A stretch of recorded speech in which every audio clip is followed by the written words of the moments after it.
who are political experts.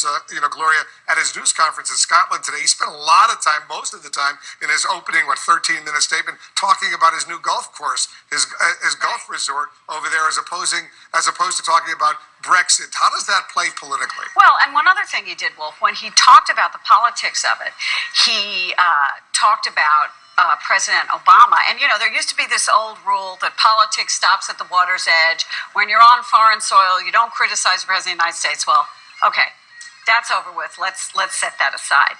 I think the large impression that comes away from this is the fact that, A, he said he hadn't been briefed by his foreign policy advisors on this, and that when it came to the question of foreign markets, etc., he was talking about how it would affect Turnberry. Not how it would affect the United States. Turnberry's his golf course. His golf course. Not how it would affect our currency, making the dollar stronger. People might be less willing to trade with us. But he talked about his business, and so that raises questions. If you want to be president of the United States, which comes first, right? Yeah. Should he at least meet with some foreign leaders if he's going to make a trip during the course of a political campaign like this? Because other U.S. presumptive nominees, they go overseas on trips, but they usually at least meet with some foreign leaders on those trips. Well, far be it from me to give Donald Trump any kind of advice about how to run a political campaign, because, he talks about running this new campaign, but the fact of the matter is, you're absolutely right. When you make the trip over to Europe or to the Middle East, you go for the purpose of being able to sit at the same table with world leaders and to show voters back here that you are able to get these meetings, to have these discussions, and to deal with big problems. Listen, he is over there right now. If he can't meet with anybody in the UK because they're a little bit busy right now, he could hop right down to Israel or where have you and line up those meetings. I'm surprised he's coming back so quickly. Yeah, I remember when Romney 4 years ago, he went to Israel, was in Jerusalem, met with the Prime Minister. To England as well. Netanyahu. They all make trips, and all of us remember when then Senator Barack Obama 8 years ago went to Germany. Remember that trip? He had tens of thousands of people greeting him at a big speech he delivered in Germany. Peter, Nate Cohn made a point this morning that there's one parallel here that the U.S. should consider with the Brexit vote and with the rise of Donald Trump. The well-educated, he said, the more elitist population, if you will, has a tendency to discount the will of the people. Do you agree with that assessment?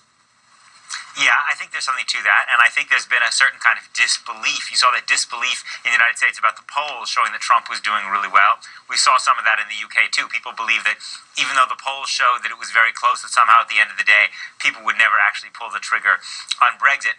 Look, this is a more fundamental conflict. The idea of democracy, which is that the people rule, is not always.